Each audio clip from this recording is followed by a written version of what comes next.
हे खरं आहे की राहुल गांधींनी एक नवीन जीव प्राण फुंकायचा प्रयत्न केला काँग्रेसमध्ये? मी मगाशी पण हा प्रश्न विचारला होता, पण स्थानिक पातळीला नेते उभे करणं म्हणजे शीला दीक्षित यांच्या नंतर जर का पुन्हा दीक्षितातलाच कोणीतरी चेहरा दिसायला लागणार असेल तर याची मर्यादा दिसून आली का? आणि समजा आता जर का रिकामा एक स्पेस तयार होत असेल दिल्लीमध्ये, तर त्यासाठी तुमची स्ट्रॅटेजी यापुढे काय असेल?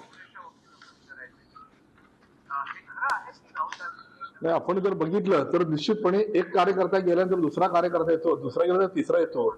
या पद्धतीनं राजकारणामध्ये प्रत्येक पक्षामध्ये हे चालत राहतं आणि हा नैसर्गिक बदल आहे. त्यामुळे निश्चितपणे आपण बघितलं तर दिल्लीमध्ये अलका लांबा मॅडम असतील, त्यानंतर संदीपजी दीक्षित असतील, खूप सारे नेते त्या ठिकाणी काम करत होते. परंतु आपण जर बघितलं तर संशयाचा वाव आता घेणार नाही, परत तुम्ही ते भाजपचे प्रवक्ते परत माझ्यावर मागं लागतील. परंतु ज्या पद्धतीनं काल राहुलजी गांधींनी प्रश्न विचारले निवडणूक आयोगाला, त्या प्रश्नाची उत्तरं निवडणूक आयोगाला द्यायला तयार नाहीत. निवडणूक आयोगाचे अधिकारी यावर बोलायला तयार नाहीत. जेव्हा काँग्रेस पक्षाच्या वतीनं प्रश्न निवडणूक आयोगाला विचारला जातो तेव्हा उत्तर मात्र भाजपा देते. त्यामुळे निश्चितपणे काय झालं या निवडणुकीचं विवेचन करायला आम्हाला थोडा वेळ लागणार आहे, चिंतन करायला थोडा वेळ लागणार आहे. परंतु निश्चितपणे नवे दमाचे कार्यकर्ते त्या ठिकाणी दिल्लीमध्ये आहेत आणि निश्चितपणे येणाऱ्या काळामध्ये आपल्याला यावर चांगला बदल झालेला दिसेल.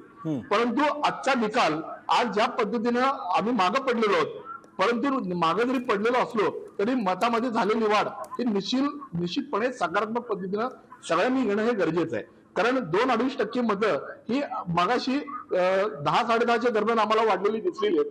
त्यामुळे निश्चितपणे आपण हा सगळा प्रकार बघता मतांमध्ये वाढ जरी झालेली असली, हा सकारात्मक बदल आमच्यासाठी आनंददायी मात्र निश्चित आहे.